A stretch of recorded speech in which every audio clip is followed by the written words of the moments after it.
Next group of plant is angiospermic plant or angiosperms in kingdom Plantae.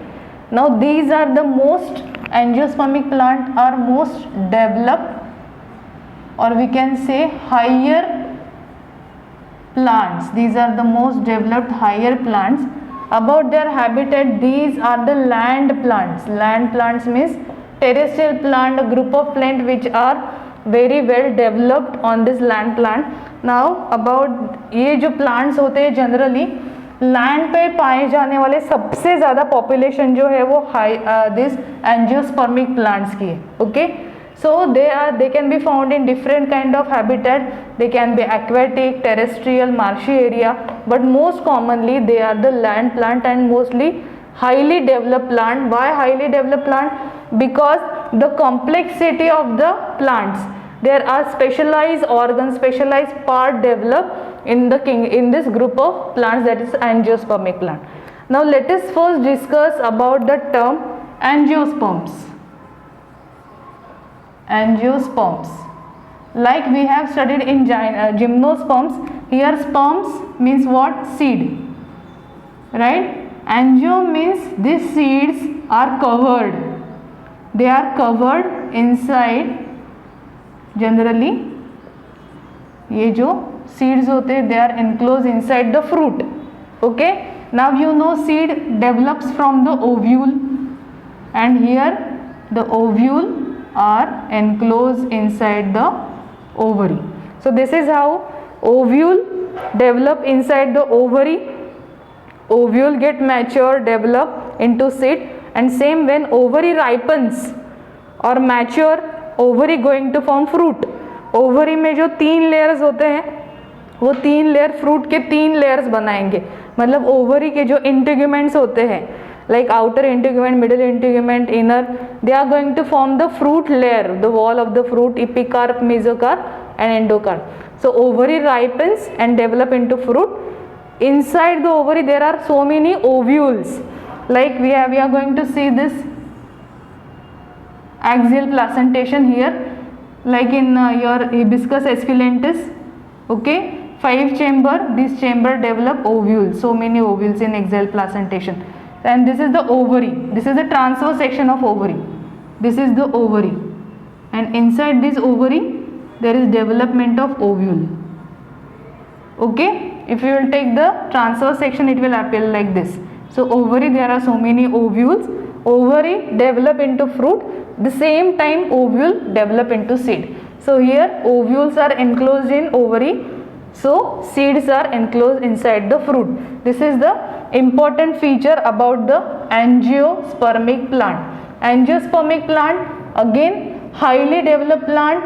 These are the very well developed vascular plants. Vascular plants, why? Because all the vascular tissues are developed. Okay, that we are going to study also. Now next point is the vascular tissue. Vascular plant, vascular tissues are xylem and phloem. Now only this group of plant having all kind of xylem component. As you know, xylem is a complex permanent tissue. तो xylem के सारे ही component इनमें पाए जाते हैं, जैसे कि trocheids हैं, there are trocheids, there are vessels, then there are xylem parenchyma. Okay, all the component of xylem are present. Same here, phloem, there are sieve cells, there are companion cells. Okay, sieve plates are there, all these sieve tubes, sieve plates, phloem fiber, all the component of the phloem are there. Therefore the vascular tissue is the highestly developed, सबसे ज़्यादा vascular tissue जो है इनमें develop होते हैं. Okay, secondary growth. अब when we are talking about xylem और phloem, तो जब हमने वैस्कुलर बंडल्स पढ़े थे तो प्राइमरीली इस तरह से वैस्कुलर बंडल्स होते हैं कि जिनमें कैम्बियम सेंटर में होता है xylem and phloem. This is what, this is a single vascular bundle. Okay, तो this is a open vascular bundle. Why open vascular bundle? Because cambium is present. Gymnospermic plant में जो vascular tissues थे, vascular bundles were closed, Why? Because cambium absent. In monocot plant cambium absent, but here xylem, phloem, and with the presence of cambium. So here secondary growth is present, like in gymnospermic plant also there is a cambium in angiospermic plant. Due to presence of cambium, there is a secondary growth, secondary tissue, so there will be development of wood. Soon the young stem develop into the hard wood, right? So secondary growth is present. Secondary growth is present. Next point is about the spores. Now the condition here is heterospory. Same we have discussed in gymnospermic plant, but यहाँ पे difference क्या है? जो spores है वो अलग है, जो स्पोर बियरिंग ऑर्गन्स है वो अलग हैं. जैसे जिम्नोस्पर्म में मैंने बताया था मेगास्पोरोफिल, माइक्रोस्पोरोफिल, यहाँ पे भी वही है पर उनका स्ट्रक्चर जो है वो अलग है. Now as you know basically जो प्लांट्स होते हैं, एंजियोस्पर्मिक प्लांट होते हैं, they are highly developed. There is a presence of roots. यहाँ पे रूट्स प्रेजेंट है. रूट्स के अलग अलग टाइप्स है, जैसे टैप रूट सिस्टम भी प्रेजेंट है और फाइबरस रूट मतलब जिसको हम कहते हैं एडवेंटेशियस रूट सिस्टम भी प्रेजेंट है. दोनों ही. स्टेम ब्रांच, जनरली स्टेम जो होता है वो ब्रांच होता है. There is a tremendous branching. Okay. Leaves are of different type. अगर मोनोकॉट होगा पैरेलल वेनेशन, अगर डाइकोट होगा रेटिकुलेट, तो leaves are again of different size, shapes and venation. Leaves are also well developed. Now ये क्या हो गए? Root, stem and leaves. This is about the vegetative part. जब ये वेजिटेटिव ग्रोथ कंप्लीट हो जाती है तो इन प्लांट्स में a very special reproductive organ develop. That is the very important organ of the plant called as flower. Okay, so their reproductive organ is flower. Now this flower, important reproductive organ, that flower has so many whorls, so many parts. First start with the calyx and then corolla. Calyx and corolla both are the accessory whorl. Accessory means secondary important, not the most important. ये important है but secondary most important. Calyx and corolla are meant for attracting the pollinating agent. जो है उनको attract करने के लिए, pollination के लिए बनाए जाते हैं. और उसके अंदर का सबसे इम्पॉर्टेंट जो होल होता है and that is androecium and gynoecium. Okay. Androecium is the male reproductive part, male reproductive part, female reproductive part. Okay. Androecium is also called as, it is a whorl of stamens. Stamens का whorl androecium. वैसे ही carpels, so many carpels come together and form gynoecium. So this stamen also called as microsporophyll. Now you know this microsporophyll. यहाँ पे भी gymnosperm जैसे microsporophyll है, बस यहाँ पे स्ट्रक्चर थोड़ा रिड्यूस्ड है. ओके. Carpel, megasporophyll. अभी आपको डिफरेंस समझ में आएगा, राइट? कार्पेल को ही कहा जाता है मेगास्पोरोफिल और स्टैमेन को कहा जाता है माइक्रोस्पोरोफिल. ओके. अब इनका वोल, जैसे I am going to show you a single stamen. इस तरह से एक सिंगल स्टैमेन है, वही माइक्रोस्पोरोफिल. ओके. अब ये स्टैमेन के कौन से पार्ट है? ये फर्टाइल पार्ट है ऊपर का, नीचे का स्टेराइल. ये जो फर्टाइल पार्ट है उसको कहते हैं हम anther. This is the fertile part. Fertile की जिसके अंदर that part actually participate in process of reproduction. And this sterile part is nothing but the filament. Filament का क्या रोल है? To hold this reproductive organ in the higher level. Okay. तो filament क्या करती है? सिर्फ उसको होल्ड करने का काम. It's like a stalk. Anther जो है वो इम्पॉर्टेंट मेन रिप्रोडक्टिव एंथर है और इस एंथर के अंदर बनते हैं माइक्रोस्पोर. माइक्रोस्पोरोफिल है तो सबसे पहले हम कहेंगे, वैसे ही जहाँ हमने देखेंगे microsporangium. I am going to write it here now. ये जो दो है, these are two. Dithecous, it is called as dithecous. Inside this dithecous anther there will be development of 4 sac. मतलब यहाँ पे 2, इस सैक के अंदर 2 और यहाँ पे 2, यहाँ पे 2 और यहाँ पे 2. तो इस तरह से डाइथिकस एंथर में 4 माइक्रोस्पोरेंजियम होते हैं। कितने? 4। ओके, सो माइक्रोस्पोरोफिल मतलब ही स्टैमेन। ओके, वहाँ पे एंथर, एंथर के अंदर if you will take the transverse section in 12th standard, there is entire diagram, internal structure of this anther like this you are going to study in 12th standard. Transverse section of anther इस तरह से आप पढ़ोगे। Okay, there will be 4 sacs.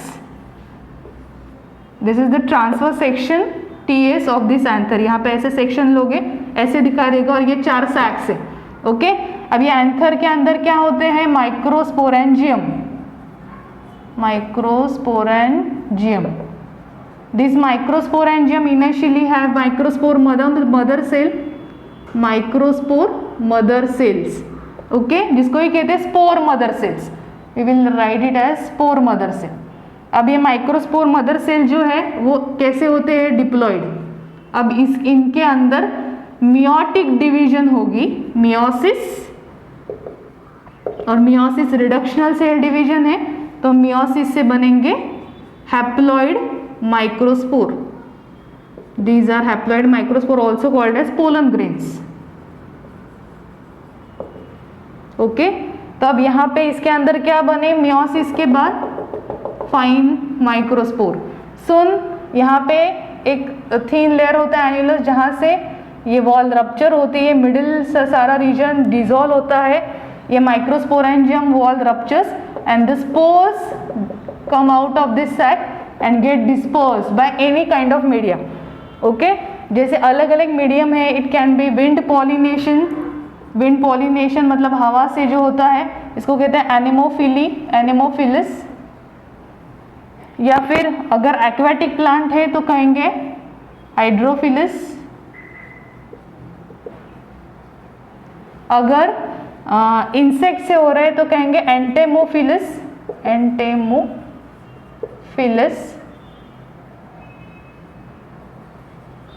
अगर insect से एंटेमोफिलिस, bird से हो रहा है pollination, ornithophilous. This all you are going to study in your 12th standard, and even bats also participate, that is called as chiropterophily, chiropterophily. Okay, so there are even insects also, spider also, they participate in this kind of pollination. So there are different media for the pollination. So transfer of microspore मतलब pollen grain from the anther to the stigma, stigma हम अभी देखेंगे, मतलब reproductive part. तो वो transfer को कहा जाता है पॉलिनेशन। मीडिया कुछ भी हो, it can be wind, water, insect, birds और bats. The pollination when finally occurred, pollination के बाद होता है फर्टिलाइजेशन। तो ये जब पॉलिनेशन कंप्लीट होता है तब ये पोलन ग्रेन्स किसके कांटेक्ट में आएंगे? Female reproductive part, that we are going to study now. जैसे स्टैमेन है वैसे होता है कार्पेल। अभी मैंने यहाँ पे आपको दिखाया एक सिंगल स्टैमेन। कार्पेल कैसे होता है? Single carpel, here stigma, style, this is a stigma, style, long style, and then ovary. Okay, this is stigma,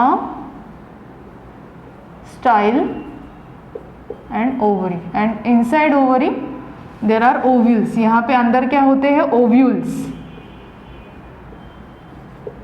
right. अब ये जो पोलन ग्रेन निकले हैं बाहर, माइक्रोस्पोर, पोलन ग्रेन मतलब ही माइक्रोस्पोर, जो हाइप्लॉइड है, जो किसी भी मीडियम से बाहर आए हैं, मे बी इंसेक्ट हो, तो ये पोलन ग्रेन कहाँ पे लैंड करेंगे? इस stigma. Stigma is a broad stage like structure. तो ये पोलन ग्रेन इस स्टिग्मा के सरफेस पे लैंड करेंगे. यहाँ पे वो जर्मिनेट करेंगे. मतलब ये पोलन ग्रेन मैं यहाँ पे हाईलाइट कर रही हूँ. This is a haploid pollen grain. यहाँ पे क्या है? हैप्लॉइड न्यूक्लियस है, cytoplasm, exine, intine. Exine mostly spiny होती है, कभी स्मूथ वॉल्ड. तो ये पोलन ग्रेन अभी यहाँ पे आ गया है, राइट. अब ये यहाँ पे स्टिग्मेटिक फ्लूइड जो है वो एब्जॉर्ब करेगा, स्वेल होगा और जर्मिनेट होगा. जर्मिनेट होगा मतलब क्या? अंदर की इंटाइन इस तरह से बाहर आएगी. ओके. अब ये जो न्यूक्लियस है वो डिवाइड होगा, and finally vegetative cell, tube cell, and finally it going to form it going to form 2 male gametes. Okay, 2 male gametes बनाएंगे। और मेल गैमेट जो है इस तरह से, ये पोलन ट्यूब, ये जो पोलन ट्यूब है इस टाइल के अंदर से पास होगी। It will pass like this and it will come in contact with the ovule. अब मोस्टली ओव्यूल जो होता है वो अनाट्रोपस टाइप का होता है, anatropous ovule, anatropous ovule. It is inverted like this. You are going to study in this 12th standard. इस तरह से इन्वर्टेड ओव्यूल होता है, right, like this. Orthotropous ovule मतलब सीधा, हमने जिम्नोस्पर्म में देखा था, ये अनाट्रोपिस इन्वर्टेड है, ये स्टॉक है, ये ओव्यूल है, इसके अंदर फीमेल गैमेटोफाइट डेवलप होता है, राइट। तो जैसे माइक्रोस्पोर से यहाँ पे मेल गैमेटोफाइट बना, this is called as male gametophyte, वैसे ही मेगास्पोर मतलब क्या होता है अभी हम वो देखेंगे। कार्पेल, ये मैंने कार्पेल ड्रॉ किया है, कार्पेल के अंदर होता है ओव्यूल, ओके, और ओव्यूल के अंदर बनेगा, ओव्यूल के अंदर बनेगा female gametophyte.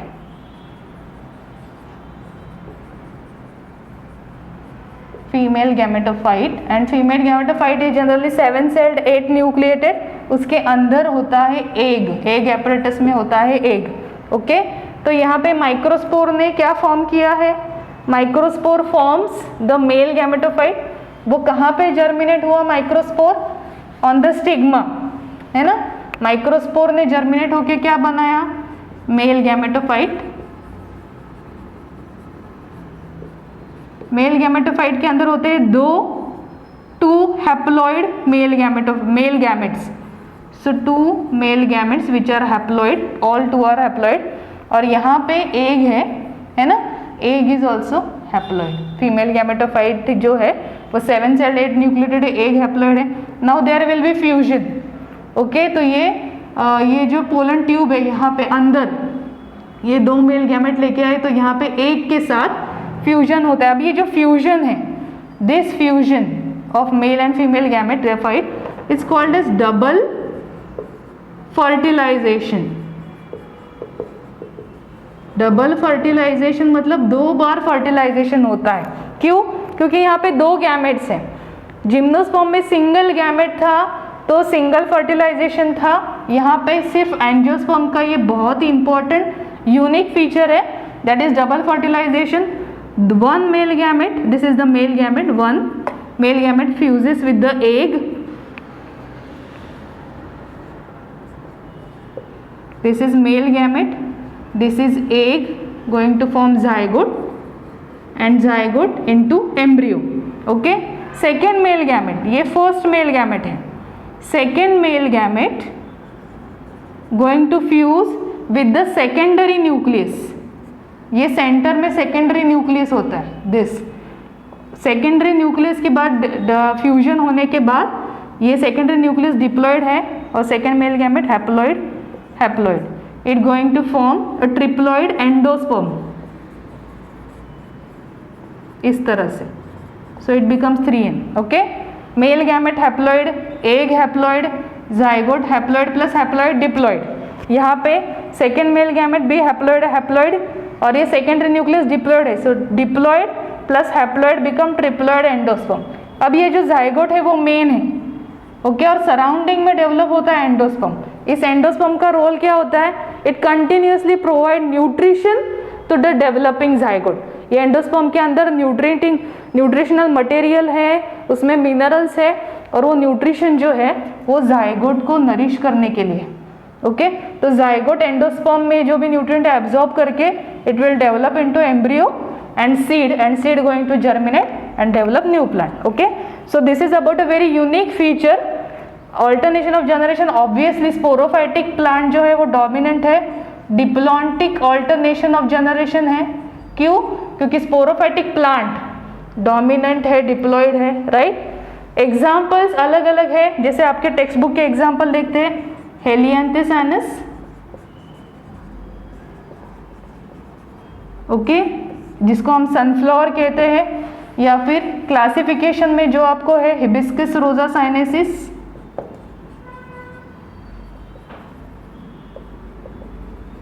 so this is about the